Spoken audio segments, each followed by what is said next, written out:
Hi, good evening, everyone, and welcome to this evening's panel discussion on democracies in Asia Pacific during COVID-19, hosted at the Lee Kuan Yew School of Public Policy here at the National University of Singapore. My name is Ng Kok Ho, and I'll be moderating this evening's session. I'm delighted that we have with us a very distinguished panel of speakers that I will introduce in turn before they deliver their comments later. But first, some brief words about this evening's panel discussion. We thought this was an issue that there will be a lot of interest in because in recent months, right, as the COVID-19 pandemic has unfolded, there are perhaps two sets of views. One is that countries that are less democratic seem to have handled the crisis better, seem to have been managed to keep numbers low, and generally seem to have performed well. Right? But on the other hand, there are a collection of cases which clearly are robust, healthy democracies, which have also done very well in terms of managing the pandemic. So that is the topic that we're interested to discuss this evening, and we'll of course be looking at three of those cases that I mentioned that have earned the admiration, I think, of governments and societies around the world for having done quite an exemplary job in managing the COVID-19 situation, right, to the extent that we can talk about success, right, despite the terrible human toll of this crisis. So that is the topic for this evening. Let me explain the proceedings briefly. I'm moderator, but I've also been listed as speaker, so I will speak. So each of us will take 5 minutes to deliver some brief comments related to the management of COVID-19 and the specific topic we're looking at this evening. And then after that, we will have a discussion amongst the panel members before we open up the session to questions from the audience. Right? So I say that's a program flow, but do keep your questions coming in. Right? You can type in your questions even as the speakers are delivering their comments and so on. We will receive those questions, and during the Q&A session, the second half of the program, I will be selecting from the questions that we receive. Right? So. Please don't mind if we sometimes group the questions together rather than read them out verbatim, just so as to take in a wider range of discussion. Right? So that will be the proceedings for this evening. As for my 5 minutes, right, I thought I could paint kind of a broad picture of the COVID-19 situation so far in the three cases that we are focusing on this evening. Right, which are Taiwan, New Zealand, and South Korea. Right? If we just look at case counts, sheer case counts and number of deaths, the situation in Taiwan is quite remarkable. Right? So the latest figures show 917 cases and 8 deaths. Right? I think these numbers these days will be very familiar to people, right? Because we have heard how large those numbers can be in some other places. So that's 917 cases and 8 deaths. In New Zealand, I believe the latest numbers are around 2,300 cases, 25 deaths, right? And then in South Korea, 79, almost 80,000 cases, 1,400 deaths, right? And yet still a very important and interesting case to discuss, as I'm sure Yong-Wook will share about later. Right, so there's a very wide range of numbers in terms of strategies used in each of these places. There is also variety. Of course, numbers only tell us one part of the story. So today we hope to get beneath some of that. Right? And since this session is happening in Singapore, just for context, right? In Singapore, total number of cases as of today, 59,600 thereabouts, and 29 deaths. So of course, these 4 places have very different population sizes. So if we look at cases per 1,000 population, it's about 0.04 in Taiwan, 0.04. In New Zealand is 0.47. In South Korea it's 1.54, and in Singapore it's more than 10. Right? So just for a sense of how wide the spread is. I mentioned that when we talk about COVID-19, we're interested both in numbers as well as the policy developments, because of course, we're in a policy school. I wanted to share a project with you that has been happening at the school. Because the LKY school is a public policy school, so our foremost concern is public policy responses to COVID-19 during this period. And many of our colleagues in the school are working on a huge range of projects related to COVID-19. I've been involved in a research project called the Social Inclusion Project, where we're interested to understand how public policies affect the quality of participation, and of course, the level of social inclusion in society. So as part of that research project, we've spent the last few months building a policy tracker, right, which I'm now sharing with you. This has not gone live yet, so I suppose this is something like a soft launch. We were excited to be able to share this with an audience that we know are interested to discuss COVID-19. So I thought I'll do a quick preview of this tracker that we have built. Right? When it eventually goes live, you will be able to find it on our school's website, right? So the LKY school's website. But for now, this is a preview version. This tracker allows you to tweak a number of things. So of course, the main display here allows you to look at either cases or deaths, either on a daily basis or on a total basis. So this is the measure. We can of course also select what time period to show these figures for, right? And then you can select. We're focused on 4 cases, right? Hong Kong, Singapore, South Korea, and Taiwan, because in the social policy research field, there is always interest to compare these 4 cases. So those are the places we are looking at. And I'll just run us through some of the basic features of this tracker, which I invite the audience members to explore once we go live in the coming weeks. Right? So in terms of the main measures, currently I'm showing the cumulative cases. So the total number of cases I've selected starting from the end of December to early February. Right? So this is what the display is showing, and this is cumulative cases. I've selected all 4 places. So one of the things this tracker allows us to do is to look at the timing of events, right? And when we compare these 4 cases, actually the first COVID-19 cases occurred in each place within 3 days of each other. So it was all around here, right? Late January, between 20th and 23rd of January. So the first cases, in a sense, the COVID-19 pandemic hit home in each of these places at approximately the same time, right? We can also look at it from another perspective, which is if we extend the time frame.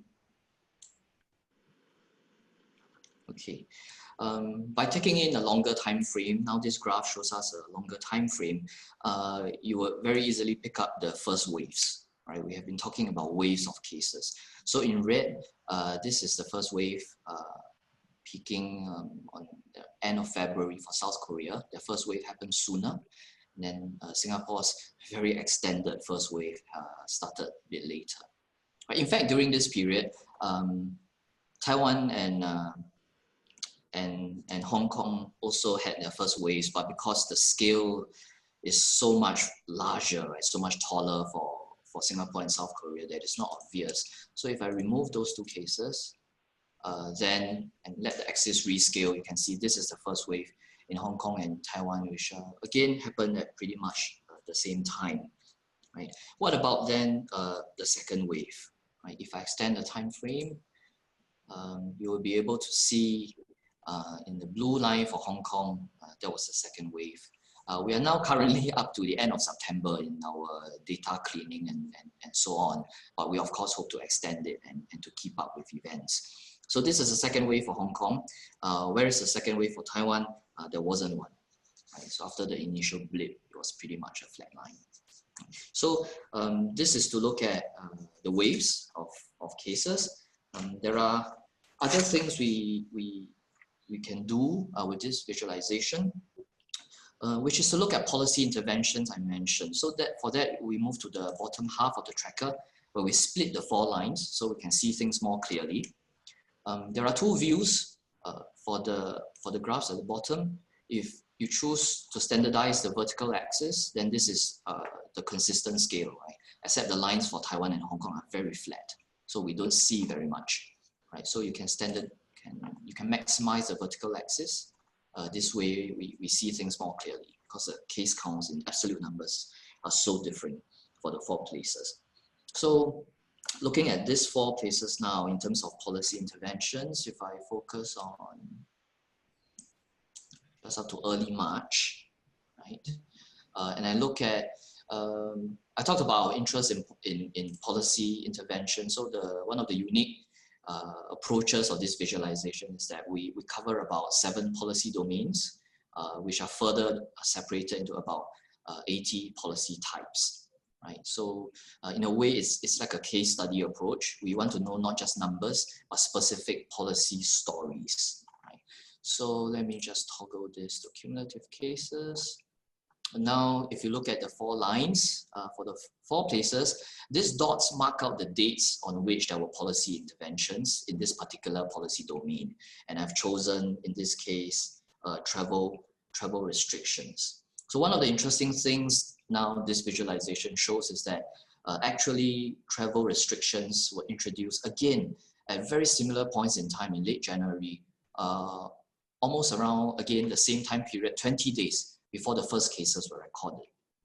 So in each of the 4 places, that was very much the story. And if we want to know not just the dates on which the policies were introduced, you can click on the dots, and then the policy descriptions would show up below. Okay? So if I click on this dot for Taiwan, then the policy interventions introduced that day. The very first travel restrictions would display here. Source documents are here. Right? So for people who are interested to delve deeper into the policy developments. The final thing I'll show is if we switch to a different policy domain, instead of travel, if we look at closures, right? Then again, the dots indicate the timing of the closures. Here we see some quite interesting patterns, right? Which is, if I extend the timeline so we can take in a bit more, right? In terms of closures, the pattern and clustering of the time points are quite different. The closures in Singapore happen in quite a, how should I put it, quite a regular manner, right? And each time when the closures are introduced, normally it's open. There isn't an end date. So you see the dots are quite sparse and they happen at quite regular intervals. If you compare that to the pattern in Hong Kong, much more clustering, and that reflects how in Hong Kong, the closures were often in very small steps, and they'll do it a week at a time, for example. They will say, we're going to introduce these limitations on dining in for a week. And then a week later, they would say, we're going to extend it for another week, right? So this is a very different approach. And of course, it has implications for how people go about planning their daily lives, and of course, the way people plan their businesses. So once again, if you look at closures for Taiwan, very, very few. Something that I'm very sure Mr. Francis Liang will mention later, which is that in these 4 places, they did not all introduce nationwide lockdowns. They did not, right? So that itself is an interesting development. So we are focused on these 4 places. Unfortunately, we have not included New Zealand. So we need Mr. Peter Kemp to fill us in on that story later on. So that's my 5 minutes. I'm very pleased now to welcome our next speaker, Mr. Francis Liang, representative from the Taipei Representative Office in Singapore. Prior to his arrival in Singapore in December 2016, Mr. Liang served as the chairman of the Taiwan External Trade Development Council, where he coordinated efforts to assist Taiwan businesses and manufacturers to reinforce their international competitiveness and to cope with the challenges they face in foreign markets. Mr. Liang joined the Taiwan government service in 1978. He has held various key posts in public service, in roles mainly focusing on external relations, economic policy, and trade negotiations. During his tenure as Vice Minister of Economic Affairs and concurrently Chief Trade Negotiator, and subsequently as Deputy Minister, Mr. Liang played an instrumental role in the negotiations and signing of trade and economic cooperation agreements with other countries such as China, Taiwan, New Zealand, and Singapore. As Taiwan's chief delegate, Mr. Liang also co-chaired the first 3 regular meetings of the Cross-Straits Economic Cooperation Committee. We also actively promoted closer economic and trade relations with the United States, the European Union, and Southeast Asia. Mr. Liang, please. Thank you. Thank you very much, Dr. Ng, for your kind introduction.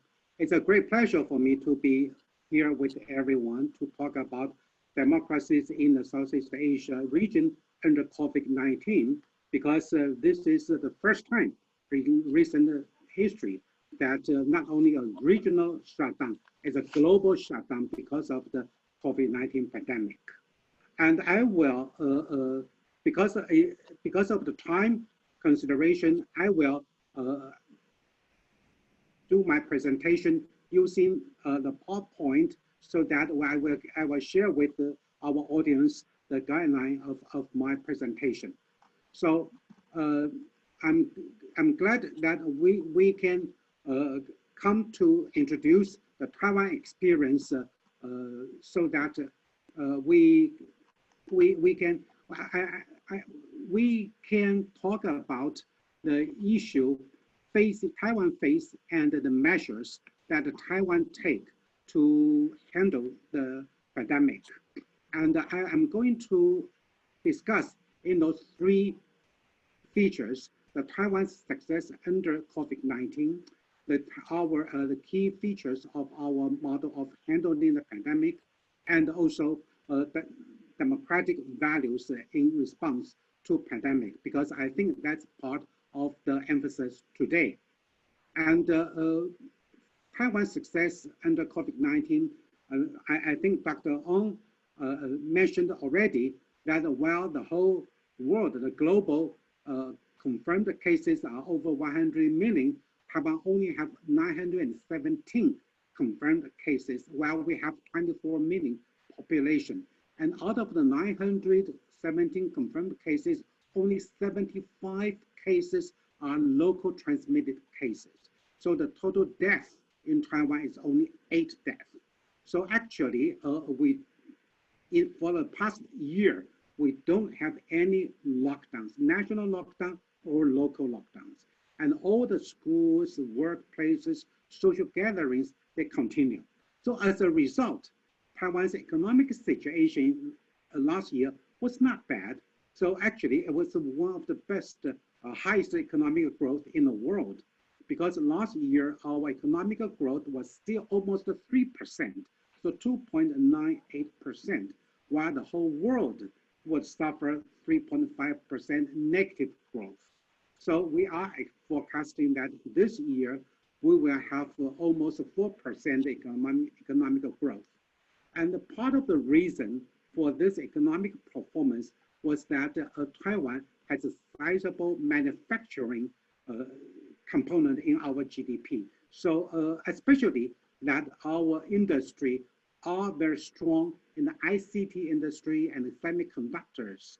So those were the products while when we face a global lockdown and people need those ICT and the semiconductors to keep working from home and doing the business. And so one example is that even for the airline business, if we look at the airline business, this is the statistics. They show that when we look at the top 30 airlines in the world, almost all suffer business loss for the second quarter. Because as Dr. Ng said, that for the first quarter, half was affected by pandemic, but half was not. So for the second quarter, the whole 3 months was affected. So the one that lost the most is the Delta airline. They lost almost $5 billion, and then followed by American Airlines. So the whole world of airline business are losing money, understandably. But if you look at the right-hand side, the bottom 4, those were the only 4 airlines out of the 30 major airlines in the world that make some Two are from Taiwan, two are from Korea, because of the fact that we both are very strong in ICT industry and semiconductors. So the two airlines from Taiwan, Ava Airline and China Airline, are making money. So despite the fact that they lose money on the passenger part, because of a global lockdown in Taiwan, we still see international travelers drop by about 98%, while the flights drop by 67%. But the air cargo part of the business not only compensated the loss from the passenger side, but make the whole group profitable. Because first one, the business is good. Second, the air freight rates increased by almost 300%. So in some market, I heard that business even need to bid for space. So that's the reason why we see the whole year around, we have almost a 3% growth rate. And for the last quarter of last year, we reached a record high export value. So that was one thing that many people didn't expect. So now we move to what are the features of Taiwan's model of handling the pandemic. So I like to quote our digital minister, Audrey Tan. She said it's fast, fair, and fun. Because fast, because we all learned from the 2003 outbreak of SARS. So we set up a quick response control center for epidemic disease, so that when COVID-19 happens, we immediately has a centralized command center established to deal with it. So that from the bottom, you can see that it reached the transparency, because every day, 2 o'clock in the afternoon, the minister would personally hold a press conference telling the nation what happened. So it's fully accountability, because there's only one centralized agency that talk to the nation. So that built the people's trust, and we reach high level of efficiency, because you can see from the right-hand side that we in Taiwan have a universal healthcare system. So everyone carry a smart card as a patient, so that we can access all the information about this patient. And during the pandemic, we linked the personal smart card data with our national immigration and border control data. So when someone comes to visit doctor with fever, with a sore throat, when the doctor uses his smart card, immediately can see if this person comes back from the United States 2 days ago. So this is a very efficient use of the digital ability.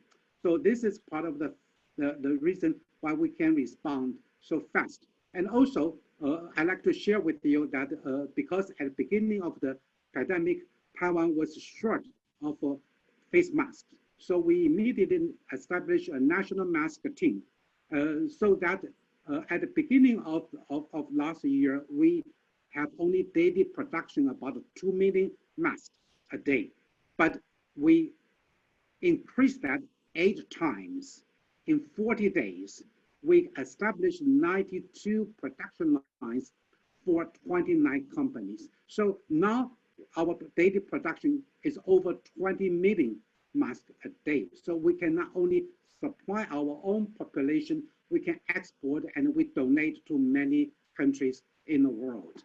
And next, I'd like to talk about fair part of it, because I think that's very important, because we think social justice and equality issues are as important as some of the medical factors in our response. For instance, we care very much about rural area, their access to the medical equipment, masks, and age and gender inequality issue are also very important. So that we say it's not only public-private partnership, it's people-public-private partnership. so that we very much encourage the bottom up detection of social needs. For instance, very interesting, if you see the picture on the right-hand side, because we heard that because at the beginning of last year, it was very tight supply for facial mask. So people cannot choose color, but if they are given pink color, they have to wear pink. So we heard that school boys refuse to wear pink color mask because they would look very feminine. So the next day, you will see the picture. Our health minister, together with all 4 top scientists in the press conference, all wear pink mask. They told the nation it's okay to wear pink. So that's a very small example of quick response, so that afterwards it was never really an issue what color of mask you were given. So that tiny information for the government to have a quick policy response, and also we have broad societal support for the policy. We have religious groups and NGOs helping the government to deal with the public communication issues. And next, I like to talk about fun part of it, because at the right-hand side, you will see that in Taiwan, because of short supply of masks at the beginning of the year, so that government release government data, open data to the private industry, private software engineers. They use that to make mask maps, so that when you want to buy the mask, you know that within your neighborhood, there are 3 pharmacies, 2 7-Eleven convenience store, each has 50, 20 masks available, so that you don't need to line for the long queue. You just go there. And at the beginning, just like in Singapore, people are very nervous. They try to stock up everything, even the toilet paper, so that our prime minister make a very interesting announcement that said everyone has only 1 Botox, so there's no need to stock up the toilet paper. So we try to use a very humorous way to deal with it. So the last one, I think I like to talk about democratic value in response, so that we want to build trust and openness, transparency, freedom of digital information, and the civil society. So because in view of the interest of the time, I'm not going to elaborate on that. But next one, I like to use this as my temporary conclusion. A year after the beginning of the pandemic, we see that actually coincidentally, 2 days ago, the Economist Intelligence Unit, they just published their recent global democracy index. And they say that during this year of pandemic, they see that many democracies are penalized because of the global lockdown and the restriction of personal freedom. But Taiwan has become a full democracy. As a matter of fact, Taiwan was ranked as the number 11th highest indexed democracy in the world. In East Asia, is the top 1. So that we are very happy and proud of the fact that last year, in the meantime, while we handled the pandemic, we raised Taiwan's democratic status by almost 20 places to reach at 11 places. On this, I must compliment Peter, because New Zealand ranked number 4 in the world for the democracy index. So that I will stop here, and thank you very much for your attention. Thank you. Thank you, Mr. Liang. I know you had to breeze through the last part, but the question of democracy and the control of COVID-19 is something we will return to in our dialogue for sure. Our next speaker is Mr. Peter Kemp, who is Deputy High Commissioner at the New Zealand High Commission in Singapore. Peter is an experienced foreign policy and development professional who has spent a large part of his career working in the South Pacific. Before coming to Singapore as Deputy High Commissioner, Peter spent 2 years working as Private Secretary to New Zealand's Minister of Foreign Affairs and Deputy Prime Minister. Peter is married with 2 children and enjoys rock climbing, reading, and exploring the heartlands of Singapore. Peter, please. Thank you for that introduction, and thank you to LKY for hosting this really important forum. I think in discussing New Zealand's response, I first want to acknowledge that there's many people around the world who continue to feel the devastating health impacts of the pandemic. Particularly my government sympathies are with these people and the people who've lost loved ones to the virus. I think when we talk about public policy and considering New Zealand's response, it's important to remember that every country is different. There's no one-size-fits-all approach. I know for New Zealand, it's important to remember in terms of how we approached the virus and the response, we had certain attributes. So we are a small population, we are an island nation. A lot of people don't know where we are, kind of off the map down in the South Pacific. And the virus got to New Zealand relatively late. So we certainly could see what was happening elsewhere and start to prepare. There's also a saying in New Zealand that the kumara does not say how sweet it is. Now, you probably don't know what a kumara is. It's like a sweet potato. Basically what this means is just be humble in terms of your approach. Now, as a bit of further background, the New Zealand economy is looking quite strong at the moment, performed better than expected last year. Latest unemployment figures for the last 3 months of last year have dropped from unemployment of 5.3% to 4.9%. And overall, in terms of GDP contraction, it's probably going to be about 3% for last year. So considering all the factors, the economy is doing okay.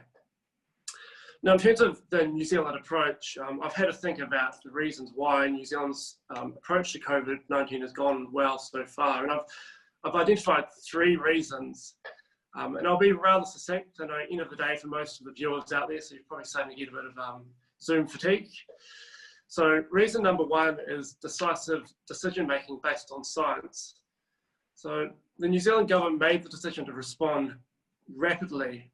Because when you go back to March last year, there was modelling provided to them by advisors, by scientists, that if we didn't take action quickly, we'd be facing a crisis. I know at that stage in March, Prime Minister Jacinda Ardern noted that we had 2 choices as a nation. One was to let COVID-19 roll on and simply just to brace. And the second was to go hard on measures to keep it out and to stamp it out. And of course, at that stage, the Prime Minister, the Cabinet, the government decided we would go hard and we would go early. The actions at that time included closing borders, requiring isolation for people returning from overseas, putting in a very simple and clear 4-tier alert system, and placing the country under lockdown when at that stage we had quite a low number of confirmed cases of COVID-19. The response also included the rollout of widespread testing and contact tracing, as well as public messaging around hygiene. After the initial lockdown period, the initial outbreak, we had about 102 days of no community transmission in New Zealand until we had a further small outbreak in August. And again, the government moved quickly to stamp it out. So I think their speed, decisiveness, but based on science and good advice. The second factor, communication. So I think what I saw in the communication was there was clear, regular, and empathetic communication to the public. The overall response, the Prime Minister talked a lot about us uniting against COVID-19 as a team of 5 million. And I think in the New Zealand context, the high degree of compliance we saw reflects that this communication really resonated with people. And I think what really worked was having the daily communication by the Prime Minister, by our Director of Health, and speaking in a really open, transparent, and really authentic way. I do remember one case, I think the Prime Minister, late at night, one night, had put down her child to bed and got on social media and did a bit of messaging to the public in an old sweater. Doing very serious messages, but in a way I think really reached out and really resonated with people. the third and final pillar, I think, is the economic support the government rolled out at the start of the pandemic. So as we moved to put the country in lockdown, the government rolled out a number of initiatives such as a wage subsidy scheme, loans to small business, tax refund, increased social welfare benefits, increased sick leave. So I think that really gave people the kind of economic confidence to be part of the team of 5 million and stay at home and do what they needed to do for the country. And of course, looking forward, the government has also rolled out a package for rebuilding the economy and building back better. So I think, as I said, 3 main pillars I see in terms of why we have got to where we have at this point. But I think, of course, it still is a long journey to go, as has been noted by a number of leaders here in Singapore. I think 2021 will be another interesting year. I hope for all our sakes we can continue to proceed forward as we have in the last year. So that is the summary for New Zealand. And I look forward to discussing in terms of democracy and some of the values. Here's some interesting questions later on. Thank you. Thank you very much, Peter, for the very concise summary of what must have been a monumental task, right, to keep numbers to the level that they are in New Zealand.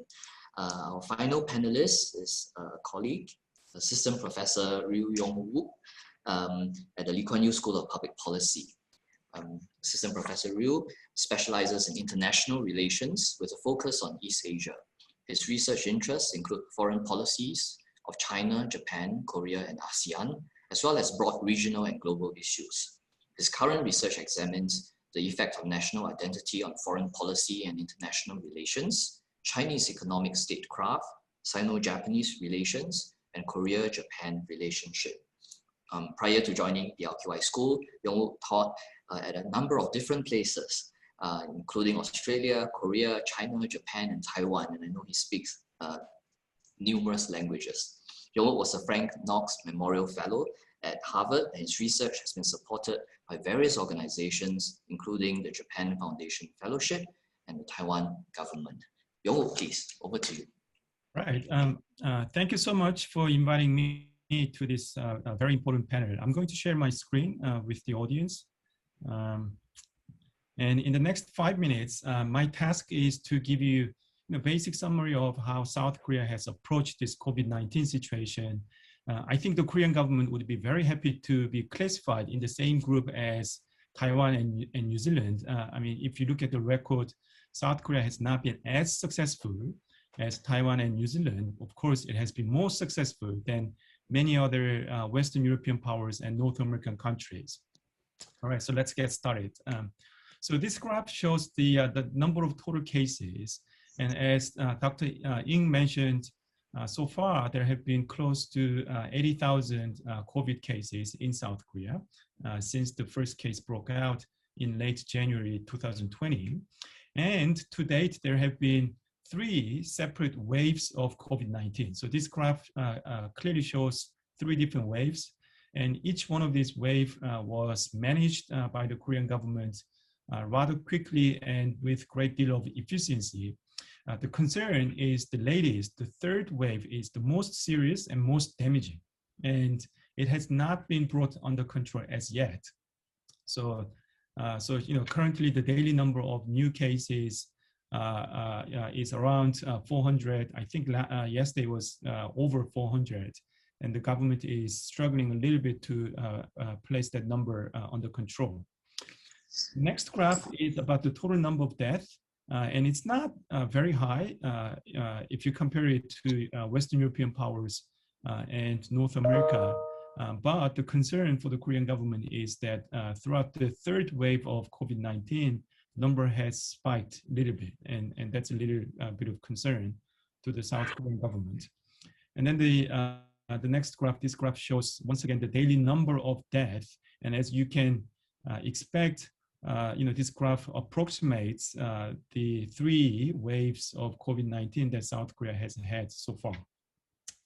Okay, so this is the the basic summary of the COVID-19 situation in South Korea. The way the Korean government has tried to approach this COVID-19 is what I would describe as medium risk and medium return. right? And if you look at Sweden, for example, where they went for herd immunity, which I would classify as high risk, high return. And then some other countries such as China and Singapore went for sort of low risk and low return policy.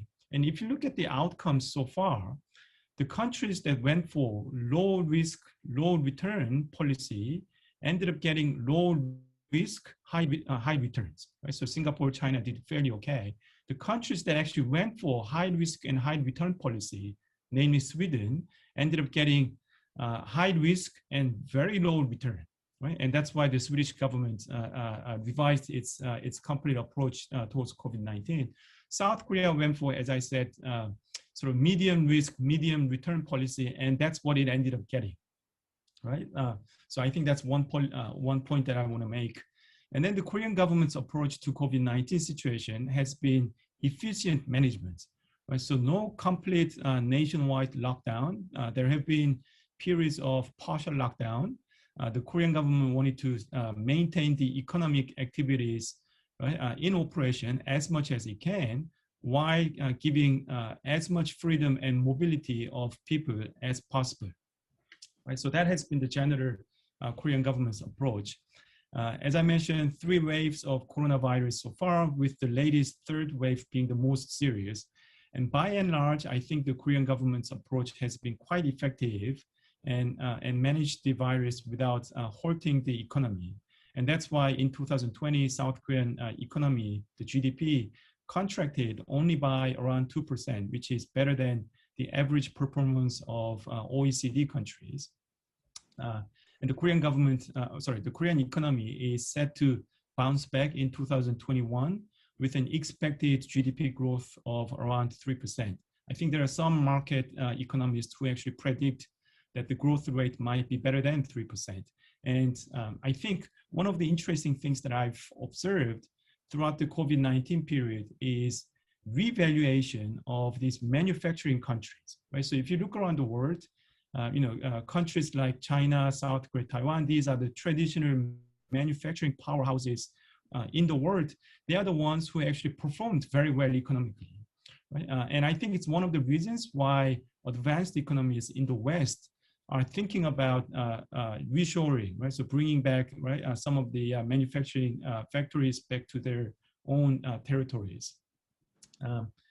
But South Korea is not out of the woods yet, and this graph shows the degree of mobility, right, being affected in the central part of Seoul, right, the capital of South Korea. And as you can see, the mobility went down, right, during the first wave of COVID-19, and it did not really recover so far, right? So this, I think, graph illustrates that South Korea is not out of the woods yet. The Korean government has also produced a number of stimulus packages, totaling about 120 billion USD to assist those affected by COVID-19. This is a relatively smaller fiscal cost compared to the USA, many of the other European countries, but it's not a small amount, and it certainly creates pressure on the South Korean government's budget deficits. All right, and finally, currently the biggest concern for the Korean government is how to procure vaccines, right? Yeah, sufficient number of vaccines for the Korean population. The Korean government has been rather slow in getting vaccines, and vaccination has not begun in South Korea as yet. The current plan is that vaccination will start later this month, with the vaccines produced by AstraZeneca being the first one to be tested.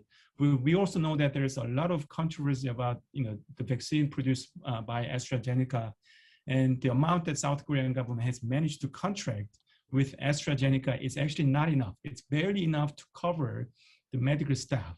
I think the societal vaccination for South Korea will only begin towards the end of second quarter in earnest, at the soonest. If it gets delayed, it will be the third quarter when the vaccination will begin in earnest.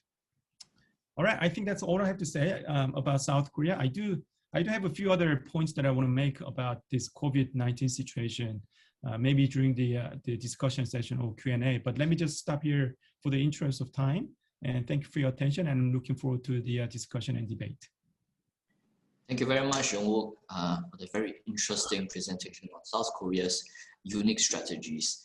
I've noticed a few questions are coming in. I do encourage you, the audience, to leave your questions using the Q&A button at the bottom of your screen, right? And then we'll be able to pick from those to discuss. I thought maybe I can start off with questions to each of our panelists. Firstly, for Francis, I noticed in your slides there was a very interesting hashtag, Taiwan Can Help. Right? Could you tell us a little bit about this campaign of Taiwan Can Help? What is it about? What is its significance to Taiwan's management and response to COVID-19? Okay, good. Thank you very much for that question, because as I said that at the beginning of last year, Taiwan was in short supply of masks, and we immediately addressed the situation. We increased our national production by 800%, so that from the mid of last year, we have the capacity to export and to donate medical equipment, including face masks, to many, many different countries. Actually, not that all the countries cannot manufacture the mask, but because of the past international division of labor, many countries deliberately give up the manufacturing of masks, but import that. So that Taiwan was in that same situation, so that we again take up the manufacturing. We donated many of the personal protection equipment to even masks to European countries and the United States, because the situation has been such that they need those equipment very much. So Taiwan can help. We are coordinating with the Southeast Asian countries, with the America and US countries for what they need that we can help. Number two, what the information that we can share to combat this pandemic together. So actually, Taiwan has been doing very effectively in some of the measures, for instance, the border control. Because Taiwan, last year, we had more than 10 million incoming tourists coming to Taiwan, so that we have to manage the in and out of the visitors. So actually, we also have medical teams to some of our allied countries to help them. And we think that this is very important, that Taiwan can help, and Taiwan is helping as much as we can. So thank you very much. I think that is the spirit of our international cooperation among all the countries. Thank you. Thank you very much. The next question is for Peter. You highlighted among the three key lessons, right, that we can maybe draw from New Zealand's experience.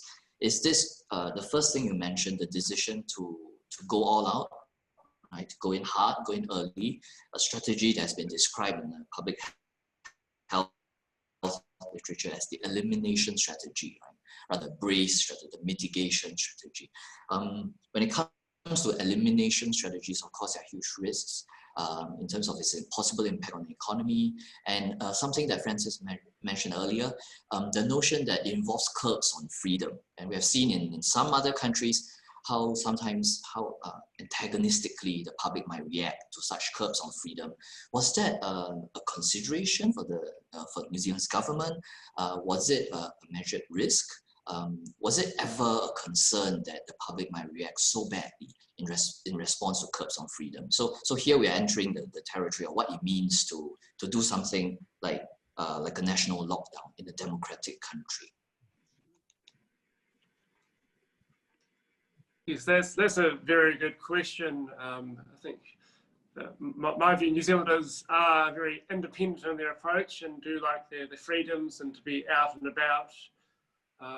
So, if you can go back, there may have been some risk of maybe not everyone complying, but I think what was really effective at the early stages was, very clearly setting out the situation in a very easy to follow way about what the implications were, and engaging with the public in a way which really connected with people that, you know, we need to do this for these reasons, we need to do it all together. And if we don't, these are the downsides. So I think that was very effective in getting people to come together as a collective. And I think someone else said, you know, not just a kind of a government down, but a sense of everyone coming together to do the right thing. So I think that was very, very powerful. Of course, if the lockdown had gone on for a long period of time, I mean, I can only speculate. Would we have seen more non-compliance? I'm not sure. But certainly, I think the messaging which was done at the start, and just a clear roadmap of what needs to be done, was very effective in helping to address any potential in terms of non-compliance. And also, I think it helps. New Zealand has a very simple democratic system. We don't have a federal system, a single chamber, and what is actually quite a powerful parliament. And I think the parliament and the leaders are still quite connected to the population. So I think that kind of engagement and that connection really helped as well. Thank you very much, Peter. Next question for Yung-Wook, right? And this is also picking up on several questions we've received from the audience regarding the use of technology, especially for contact tracing, and what it means for data privacy and the privacy of individuals, particularly in a competitive democratic environment like South Korea. So now we know that you mentioned how each of the waves of cases in South Korea was quickly brought under control. So there was a sharp peak and then it fell down. There was never a plateau. And our understanding, the international reading of it, is that aggressive testing and contact tracing was South Korea's kind of secret, including the use of, for example, GPS data in personal mobile phones, credit card information, payments information to see where people have gone, even CCTV information, and so on. Right? So how did the South Korean government manage to adopt this and deploy these technologies without triggering concerns about privacy? All right.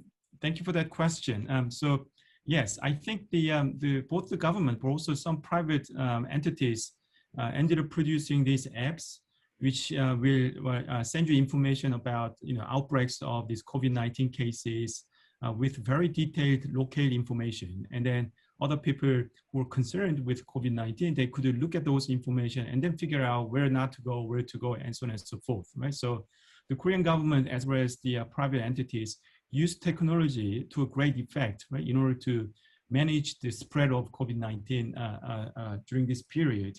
I do think that one thing that I want to highlight about South Korea's experience, and which I think can be generalized to many other Asian countries, is unlike European or North American democracies, even though Asian democracies are have the same form, but in actual substance, there's a little bit of difference, right? So I think the Asian publics are more willing or tolerant to accept certain limitations that could be placed on their freedoms, right, under certain conditions.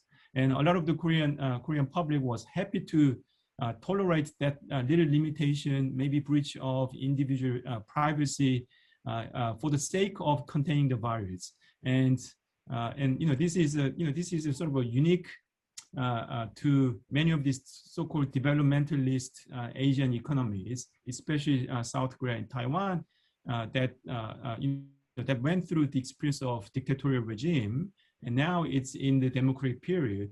And because of that, I think societal-wide, there's a greater tolerance level of certain limitations on individual freedoms and rights, including privacy, data privacy, under certain conditions, such as sort of massive pandemic. On a related note, and this question has now come up several times also from the audience, people have asked, are we really talking about the level of democracy or the depth of state capacity, right? So bureaucratic capacity. So when we talk about bureaucratic capacity in the context of places like South Korea and Taiwan, I think people are alluding to or referencing the notion of the developmental state, right? Which is that historically, these are, as Yong mentioned, these are places kind of led and run by fairly authoritarian governments that do not tolerate political opposition. So the advantage of that would be that they can mobilize resources, public and private, in pursuit of certain goals. Now, but it's 2021. We've moved a long way away from the notion of developmental state. I don't think that description to a large extent applies to either Taiwan or South Korea anymore, right? So the question maybe can be phrased as such, right? In the context of very competitive democratic politics, right? How did both of these places, right, Taiwan as well as South Korea, manage to kind of, how did the governments manage to have autonomy, right, and capacity, despite possible contestation from civil society, from NGOs, as well as opposition parties, right? How did they maintain their capacity to act and their autonomy, despite so-called democratic noise, right? Maybe we can hear from you first, and then Francis. All right, sure. Another point that I actually wanted to make about this panel presentations, which have been fantastic, is I do think that it's not so much about the type of government, right, but rather the ability of governance, right, that actually made the difference, right, in the end. So that's why we see a lot of other democracies in the West struggling to contain the virus, whereas some other democracies, especially in this part of the world, being more successful, right, than non-democratic systems in managing and containing the virus, including, right, making sure that the economy, right, the economy doesn't suffer as much. But not only that, I think there are also other factors that made a difference. And in the case of South Korea, the past experience of MERS, right, the Middle East Respiratory Syndrome, that occurred in South Korea. So there was another pandemic that occurred in South Korea a few years ago. And then the Korean government learned its lessons from that experience, right? So when the first suspected COVID-19 patients showed up at a university hospital in South Korea, the doctors knew exactly what to do. They had a manual set up. So they were very quick to isolate that particular patient. And then they gave warnings, right, to the general public and so on and so forth. So learning from the past experience was very important, right, in managing this COVID-19 situation in South Korea. And as you mentioned, social values, political values, these are the things that also interacted with some of these other factors in affecting the final outcome. Thank you. Francis?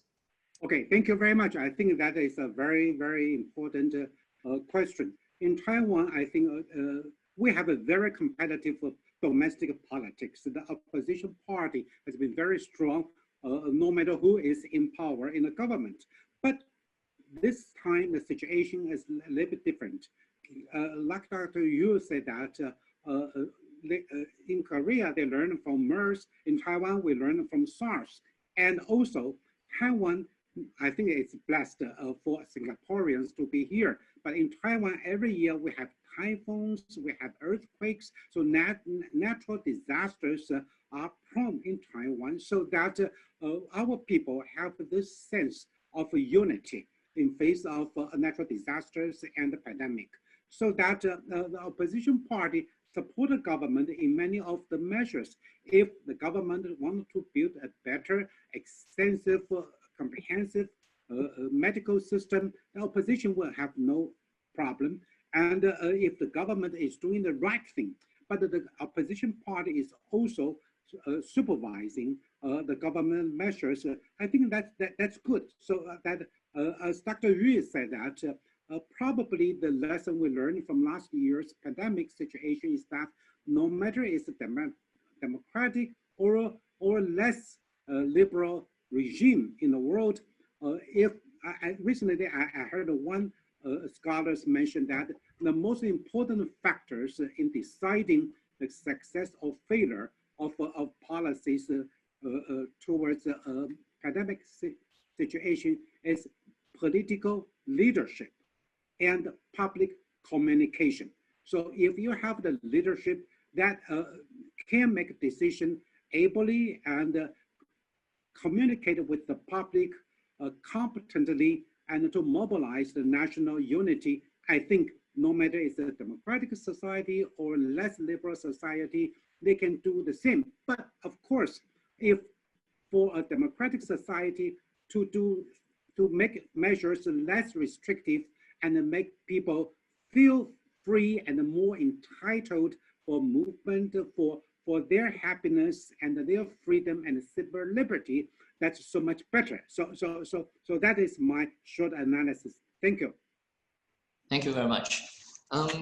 Picking up on this, there have also been questions about communication, right? That I think both Peter and Francis have mentioned several times now. I mean, in the case of New Zealand, we know what a powerful communicator Prime Minister Ardern is. And perhaps some of that boils down to force of personality, right? I wonder though if for people who are interested to understand, how should governments communicate with their citizens, right, with their publics in a time like this? Are there general principles that we can learn, right, from the case of New Zealand, right? How should governments communicate with their citizens? Peter? I guess looking at, from a New Zealand context, not only the pandemic, but unfortunately we've had a number of natural or man-related disasters over the last decade. But I think personally what I've seen, the importance of upfront clarity of message and I guess simplicity of message, a degree of I guess honesty and transparency about what is going on and where you're aiming to go to, are really important. And certainly obviously there's a cultural element in terms of in New Zealand culture how leaders engage. So there's a way of I guess being down on the level of people, not talking down to, but talking with and bringing people along. So I think obviously there's a style element which is going to be different, given cultural context and per country. But I think, simplicity, straightforward, people can follow, it's clear. You're not changing as you go. And if there are mistakes or problems along the way, I think, being honest about those are really kind of key factors in terms of communicating and bringing people along during a period of crisis. Can I just say one thing about this communication? So my parents live in New Zealand, right? And they have always voted for the Nationalist Party, but only last year, right, precise because of Prime Minister Jacinda Ardern's great ability to communicate effectively with the people, they actually voted for the Labour Party for the first time in their lives. So. So on this issue of elections, right? I thought it's a very interesting feature of the past year that in fact a number of governments have conducted general elections during a time that I imagine they must have many other things to attend to, right? So just to recap what has happened in the three places we're focusing on this evening, in Taiwan, and in all three cases the incumbents held their majorities and or better, right? So in Taiwan, the DPP held the majority as well as the presidency. In general, in the elections in January, slightly just ahead of the full-blown pandemic. In New Zealand, as you mentioned, the Labour Party won in what has been described as a landslide victory, right? And turned from a coalition government to a clear-cut majority in an October election, right? That's firmly within the COVID-19 period. Of course, in South Korea, the Democratic Party also held a majority in an outcome that has also been described as a landslide victory, April legislative election. So questions are these, right? Why would governments hold an election in the midst of a pandemic, right? What are the risks? What are the advantages, even from hindsight, in terms of pandemic and kind of crisis management, right? I think all of our panelists could comment on this. Who would like to go first? I think we can also learn from the Singaporean view, because you had the election in the middle of last year. So how there was no landslide victory though, so slightly different, or less of a landslide than usual. So Yeah. All right, maybe I will start.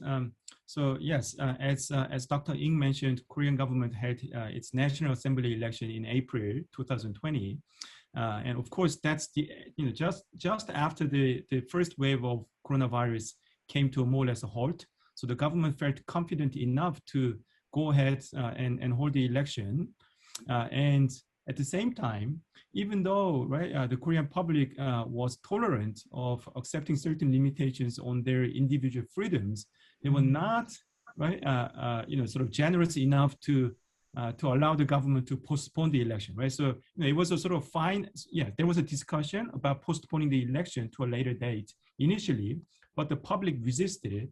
So from the Korean government perspective, it was sort of a delicate balancing act of placing right amount of limitations on individual freedoms, and at the same time giving enough effect to the democratic identity and values of the Korean public. And I think in the end, the Korean government sort of managed this very well, and then and I'm sure they were quite happy with the election result, which was a landslide victory to the current incumbent government.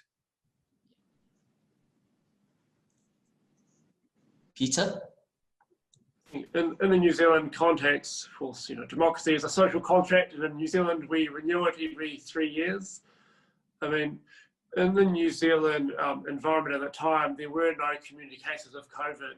If my memory serves me right, the Prime Minister delayed the election slightly to take account of a small number of community cases. But when the election took place, there was no, if my memory serves me right, no community transmission. So in terms of the risk factor, obviously that wasn't so much there in terms of COVID risk. But I think given that, and given New Zealand's cycle 3 years, you obviously want to keep to that in terms of renewing that social contract. Thanks. Okay.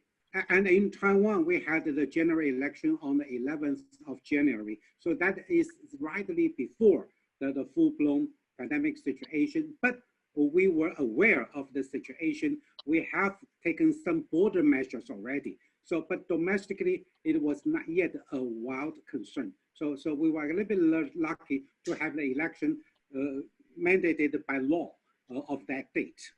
Thank you. Right. We have been talking about politics, so I thought maybe we can switch gears slightly. In your presentations, all our panelists mentioned the economy. Right? I think in all these 3 places, the outlook is a lot brighter than in many other parts of the world. Right? So, however, we hear concerns all the time that maybe we haven't seen the full effects of the pandemic yet, because there might be, so people refer to zombie industries or zombie sectors that may not have a future, right, when all this is over, but are currently being propped up by state interventions, subsidies, and relief schemes, and so on, right? So so again, this is a question for all our panelists. Even on the back of such kind of economic performance and predictions that can only be the envy of many other governments, are there nagging concerns about particular sectors that you think may look very, very different after the pandemic? Right? What are nagging concerns that prevent you from going to sleep at night? Maybe Yongwook would like to start. All right, okay. I always tell my students, be the first one to speak before others, sort of, yeah, empty what you can say. So I'll be the first one to say. Yes, I do actually think that's going to be a major concern and big problem for many governments around the world. And in that regard, I do think that current attention being paid to COVID-19 and managing the pandemic, even though it's the right focus to be had right now, somehow takes away the necessary attention that should be given to many of these economic and social problems that will emerge after COVID-19 disappears. In the case of South Korea, fortunately, I don't think there are many zombie industries, right? And in fact, I think as South Korea comes out of this COVID-19, the value and the importance of South Korean economy will be revalued by the world, right? And I think this will be sort of a trend for many manufacturing powerhouses, South Korea, Taiwan, right? And China, and so on and so forth. Key concerns, there are two for South Korea. One is that, as I mentioned, that South Korea, vaccination has not started. So maybe this COVID-19 struggle will elongate a little longer than expected, right? So it might still linger on throughout this year. So that's one concern.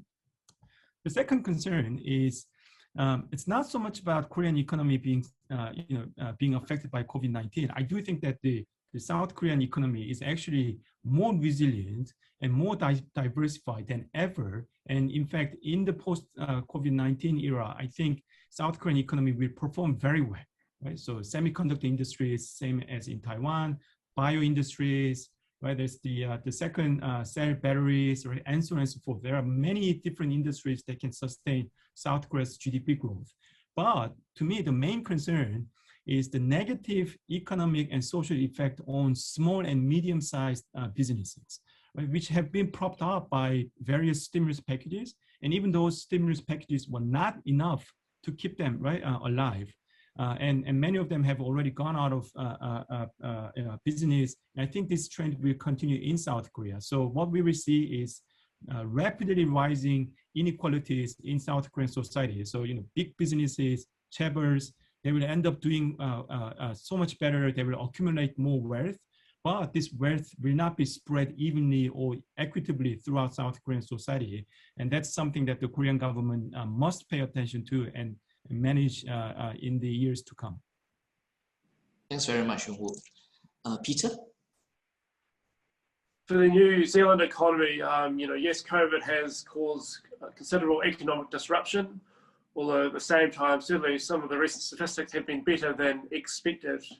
So the economy has proved to be reasonably robust. But of course, in terms of an area, the tourism industry has had considerable negative impacts with the closure of the border. And no doubt looking forward to vaccines and into the future with borders hopefully reopening. There'll be a lot of focus on where the international tourism market goes to. I think another aspect for New Zealand, I know there's the domestic disruption, but also we've been focused on the global, regional disruption of trade. We are a small trading nation. We embrace open free trade and rely on global cooperation. So certainly we've hoped that what has happened with the economic social impacts of COVID around the world hasn't and won't see countries kind of repeating the mistakes of the Great Depression and withdrawing from international cooperation. I think more than ever it's important that we trade and we engage together globally, but also we recognise that free trade needs to deliver for people. It needs to be inclusive. So we need to work together in a way which delivers benefits to people on the ground. Thank you very much. Francis? Okay, I think that question is a very important one. I think we have to think about many of the economic policy in the future. For instance, this time, Taiwan and Korea are very blessed because we have a very large capacity in manufacturing, ICT, and the semiconductor industry. But in a way, we see that 53% of our export are from the ICT related industry. Were this to be too heavy reliance on one sector, what will be the risk in the future? So this time it's perfect because those are very light, high value added products. But how about the future? We have to think about that. And this time we are very important factor for Taiwan's success is the risk management for manufacturing allocation. So in the future, the relocation of the supply chain is a big issue for all the countries. As I mentioned, even as simple as a face mask. Now, Singapore will have one Canadian company coming to invest to manufacture masks. The Singapore government announced that they just established a production line for the critical components of melt-blown non-woven fabric in the mask. So I think for all related industry, they have to think about the future reorganization among the different nations. Even, you see, recently vaccines from EU, European Union, they have the restrictions on export of vaccines.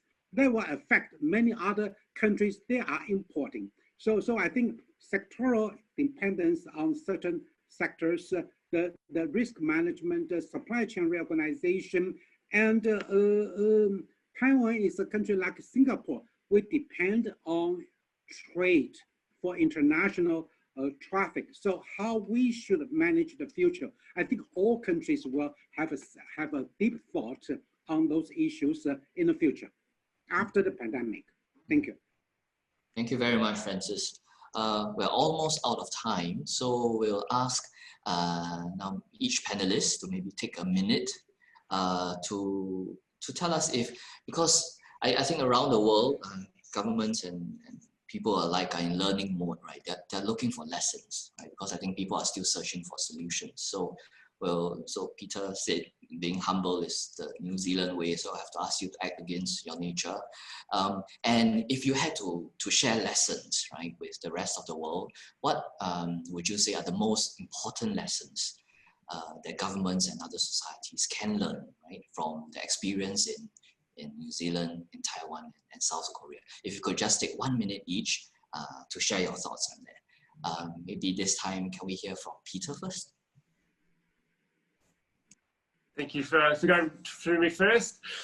Well, I think, you know, from the New Zealand context, the importance of transparency and approach, of engaging on the level with people. So I guess government really working with people, I guess not kind of trying to communicate down to, but really being alongside and trying to work or respond to an issue together, and doing that in a very clear and concise way. But I think, overall what I take out of it is the need for people, countries to work together to respond to this. Clearly, if you have groups in different positions or opposing different views, it becomes very hard to manage. I know with the vaccine, we need all countries and all people to be vaccinated to really get beyond this pandemic. So I think the New Zealand experience, you need to come together, whether it's in the country or regionally or globally, to cooperate. You can't do it by yourself. You need to work together. Thank you. Yeah, Francis? Okay, thank you very much. And first of all, I'd like to thank the LKY School of Public Policy for arranging this very important forum, and for you, Dr. Ng, for moderating this forum. And I think Taiwan and Singapore share a lot in common. We are small island, limited area, dense population. So we have a lot to learn from each other, so that, for instance, how to strengthen the public health, how to counter fake news from both domestic and foreign sources, how to promote digital economy. Now we know it's very important, and how to cooperate on smart cities. So I'm looking, because I'm stationed here in Singapore, so I'm looking forward to more bilateral cooperation opportunities in the future. Thank you. Thank you very much. And finally, Yongwu. All right, so yeah, so here I want to repeat what Japanese researchers on earthquakes used to say. Right, so there are a whole bunch of Japanese researchers who, on earthquakes, trying to predict when an earthquake could happen or might happen, and their conclusion is that it's impossible. So what they can do is better prepare, right, for a potential, right, outbreak of earthquake. And I think that's one key lesson that we should learn.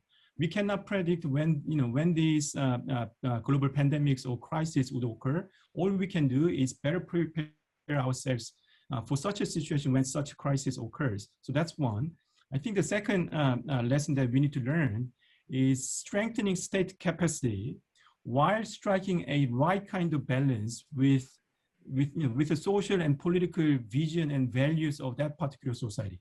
And this will require rethinking a social contract that exists, right, at the moment. And as these economies will go through digital revolution, they will become under, right, pressure to restructure their economy. I think writing, right, this social contract, right, again, will be very crucial for many of these countries. And I think the country that will emerge as a winner in the COVID-19 period will be the one that manages this difficult domestic process of successfully drawing right social contract. That will, that country will emerge stronger and better in the post-COVID-19 period. Thank you very much. So rethinking social contracts, being prepared, transparency and cooperation. Wonderful thoughts on which to end this evening's session. I would like to thank all our panelists for being such generous speakers and for this open and wide-ranging discussion. I'm sure the audience will agree that we have all learned a lot. So thank you all very much, and thank you as well to our audience for joining us in this evening's seminar. Do look out for future events from the RQI School and have a very nice evening. Thank you all. Thank you. Thank you.